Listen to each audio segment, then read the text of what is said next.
السلام علیکم۔ احسن راشد کی ادبی دنیا میں ہم آپ کا استقبال کرتے ہیں اور پیش کرتے ہیں آپ کا اپنا سب سے پسندیدہ کالم لندن کی ڈائری، جس کے مصنف ہیں جناب فہیم اختر، اور آج کا ان کا عنوان ہے اسمارٹ فون، زوم اور آن لائن ادبی محفلیں۔ ان دنوں ہر کوئی ایک بات اخلاقی طور پر یا شکایت کے طور پر ضرور کہتا ہے کہ آپ آن لائن تھے یا آپ آن لائن نہیں تھے۔ اب آپ تو سمجھ ہی گئے ہوں گے کہ میرا اشارہ کدھر ہے۔ جی ہاں، میرا اشارہ آج کے دور میں انٹرنیٹ کی مقبولیت اور اس کی ضرورت کی طرف ہے۔ آج دنیا بھر میں تقریباً لوگوں کے ہاتھ میں اسمارٹ موبائل فون کا ہونا محض ایک فیشن ہی نہیں بلکہ ایک ضرورت بھی بن گیا ہے، جس کے ذریعہ ہم اپنوں سے ایک پل کے لیے بھی جدا نہیں ہوتے ہیں، تو وہیں اسمارٹ فون کے ذریعہ شاپنگ سے لے کر خبریں، گھر کی رکھوالی اور آفس کے کام کاج سے بھی جڑے رہتے ہیں۔ اس کے ساتھ ویڈیو کی سہولت کی وجہ سے ہم ویژول میٹنگ کے ساتھ ساتھ ہولی ڈے کے مناظر کو بھی اپنے دوستوں اور رشتہ داروں سے بھی شیئر کرتے رہتے ہیں۔ اگر میں اپنی بات کروں تو آپ کو حیرانی نہیں ہوگی کہ میں اپنے اسمارٹ فون کے ذریعہ کال، واٹس ایپ، انسٹاگرام، فیس بک، ای میل، اس میں ذاتی اور دفتر کے ای میل کے ساتھ ساتھ اور بھی دیگر ایپلیکیشن کو استعمال کرتا رہتا ہوں۔ ظاہر سی بات ہے، اتنے ایپلیکیشن کو بیک وقت استعمال کرنا اور پھر گھر والوں کے ساتھ وقت بتانا اور دفتر کے کام و کاج پر دھیان دینا واقعی ایک معمہ لگتا ہے۔ اور یہ بات سچ بھی ہے کہ ان تمام ذمہ داریوں کے باوجود، کیونکہ میں سبھی کے سلام کا جواب دینا، ضروری اطلاعات فراہم کرنا، دفتر کی اہم میٹنگ میں شرکت کرنا اور سوشل میڈیا پر فعال رہتا ہوں۔ دراصل میرا ماننا ہے کہ اگر انسان چاہے تو وہ اپنے شوق اور اپنی مصروفیات سے ان تمام باتوں کے لیے اپنے کام کو ترجیح دے تو وہ روزمرہ کی زندگی میں اسمارٹ فون پر فعال رہ سکتا ہے، لیکن اس کے لیے جدید تکنیک سے آگاہ رہنا ہوگا اور آئے دن نئے چیزوں کو جاننا ضروری ہوگا۔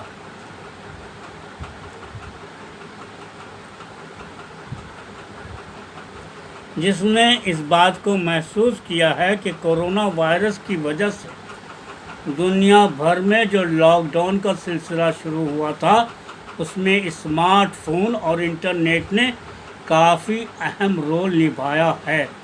ہمیں اس سہولت کی وجہ سے اپنوں سے رابطہ رہا اور دوستوں کی بھی حال احوال ملتا رہا، خبروں پر بھی مسلسل نظر رہی اور کورونا وائرس کے متعلق تمام اہم باتوں سے بھی جانکاری ملتی رہی۔ بلکہ برطانیہ میں جی پی جنرل پریکٹس ڈاکٹروں کی سرجری کے ایپلیکیشن کے ذریعہ کورونا وائرس کے متعلق اہم معلومات سے آگاہ ہوتے رہے۔ اس کے علاوہ سوشل میڈیا پر دنیا بھر کے حالات اور پریشانیوں کا بھی پتہ چلتا رہا۔ 1918 عیسوی میں اسپینش فلو ایک ایسی وبا تھی جس سے لاکھوں لوگوں نے اپنی جان گنوا دی تھی۔ چونکہ یہ وبا اسپین سے شروع ہوئی تھی، اس لیے اس کا نام اسپینش فلو پڑ گیا۔ اس وبا کے پہلے شکار اسپین کے بادشاہ تھے۔ ان دنوں پہلی جنگ عظیم جاری تھا اور ترقی یافتہ ممالک جنگ میں زور آزمائی کر رہے تھے۔ جرمنی، امریکہ، فرانس اور برطانیہ میں اخبارات پر پابندی لگا دی گئی تھی۔ کہا جاتا ہے کہ برطانوی سپاہی جو شمالی فرانس سے جنگ کے بعد برطانیہ واپس لوٹے، ان کے ذریعہ ہی اسپینش فلو کا پھیلاؤ ہوا تھا۔ ان سپاہیوں میں حلق میں درد، سر درد اور بھوک نہ لگنے کی عام وجہ پائی گئی تھی۔ اس کے علاوہ ڈاکٹر نے مسلسل 3 دن بخار رہنے پر بھی اسپینش فلو کے آثار بتائے تھے۔ ہسپتال مریضوں سے بھرا پڑا تھا اور اسپینش فلو لا علاج تھا۔ اسپینش فلو سے دنیا بھر میں 3 کروڑ لوگوں نے اپنی جان گنوائی تھی۔ برطانیہ میں 22,08,000 لوگ اس وبا سے مارے گئے۔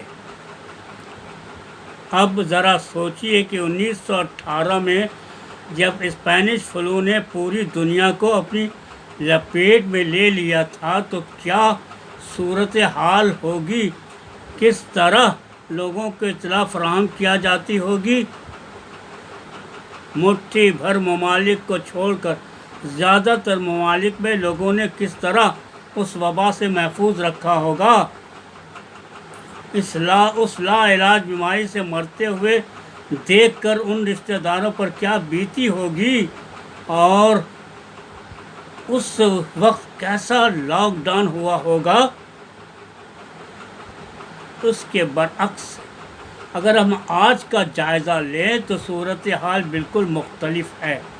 میں انٹرنیٹ اور اسمارٹ فون کی سہولت کو خدا کا ایک خوبصورت تحفہ سمجھتا ہوں، جس کی وجہ سے ہم اور آپ روزمرہ کی زندگی لاک ڈاؤن کے باوجود کسی حد تک گزار پا رہے ہیں۔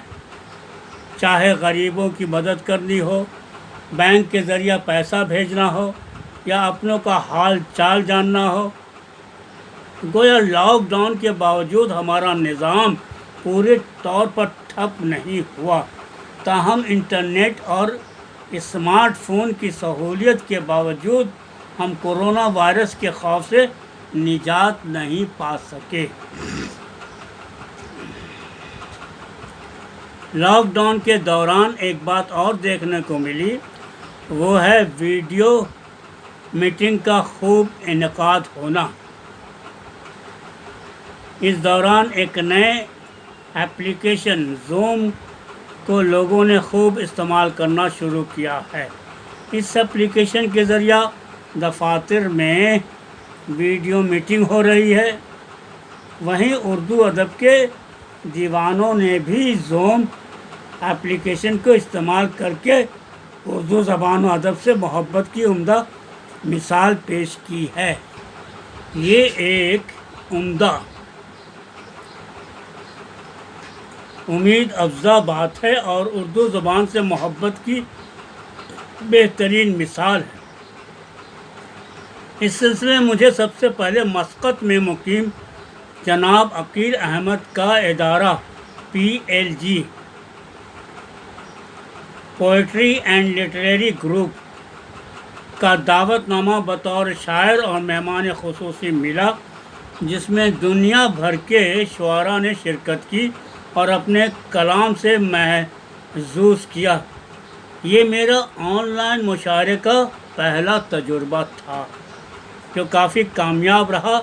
اس محفل میں مصر کی پہلی اردو شاعرہ جن کی مادری زبان عربی ہے، ڈاکٹر ولا جمال الاصیلی نے بھی اپنی نظم اور غزل پیش کی۔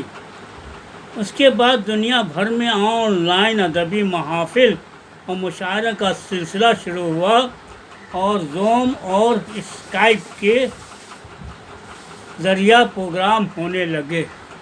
جرمنی میں مقیم عالمی شہرت یافتہ ادیب، افسانہ نگار اور شاعر جناب سرور غزالی نے بھی آن لائن مشاعرہ اور افسانہ نویسی کا سلسلہ شروع کیا۔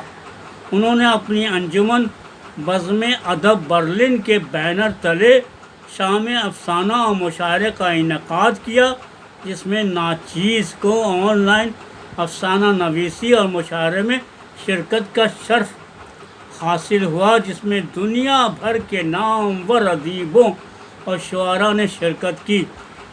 یہاں میں یہ بھی بتاتا چلوں کہ بزم ادب برلن کے صدر جناب علی حیدر آبادی کا تعلق ایک عرصے تک کلکتہ سے رہا اور انہوں نے اسکول کی تعلیم محمد جان ہائی اسکول سے مکمل کی تھی، جس اسکول سے میں نے بھی تعلیم مکمل کی۔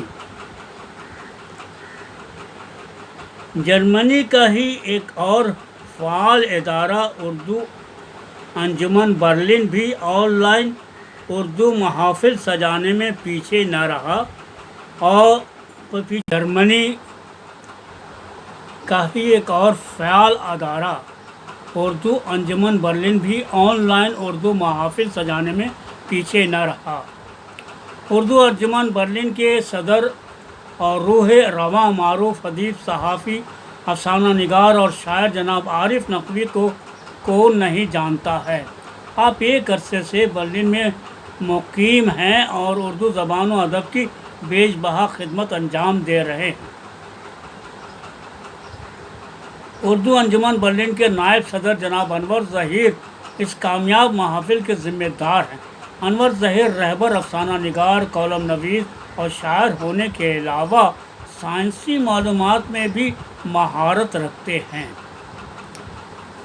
پچھلے ہفتے اردو انجمن برلن نے ایک اہم پروگرام کا انعقاد کیا، جس میں ہندوستان کے شہر ممبئی سے تعلق رکھنے والے امتیاز گورکھپوری کی ترتیب کی ہوئی کتاب لفظ بولیں گے میرے تحریر کے، جس میں انور ظہیر رہبر کے فن و شخصیت پر لکھے گئے مضامین پر دنیا بھر کے مبصرین نے اپنی تعارفی اور تفہیمی باتیں پیش کی۔ اس کے علاوہ تقریباً ہر ہفتے دنیا بھر میں اردو زبان و ادب کے حوالے سے محفلوں کا انعقاد ہو رہا ہے، جس سے اردو زبان و ادب کے لکھاری اپنے فن کا بہترین نمونہ پیش کر رہے ہیں۔ کرونا وائرس کے خوف، لاک ڈاؤن کی اذیت اور دنیا کی مایوس صورتحال سے جس طرح پوری دنیا کے لوگ بے بس اور پریشان حال ہیں، تو وہیں انٹرنیٹ اور اسمارٹ فون کی سہولت نے کچھ پل کے لیے ہمارے درمیان آن لائن محافل سے زندگی کو جینے کا حوصلہ بھی دیا ہے۔ میں اردو زبان و ادب کے ان تمام لوگوں کو مبارکباد دینا چاہتا ہوں جو تمام تر دشواریوں اور پریشانیوں کے باوجود اردو زبان و ادب کی بے لوث خدمت کر رہے ہیں۔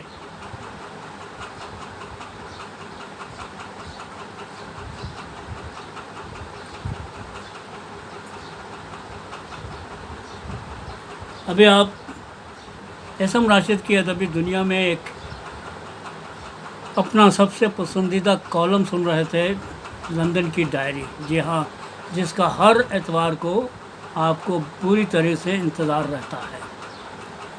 آپ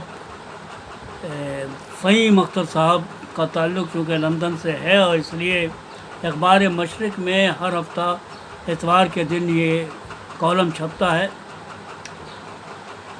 شہر کلکتہ تو اخبار کے ذریعہ پوری طریقے سے ان سے اچھی طرح سے واقف ہیں۔ فیس بک پر بھی ان کی چیزیں آ جاتی ہیں، جس سے سارے لوگ ان کو پڑھتے ہیں اور سمجھتے ہیں۔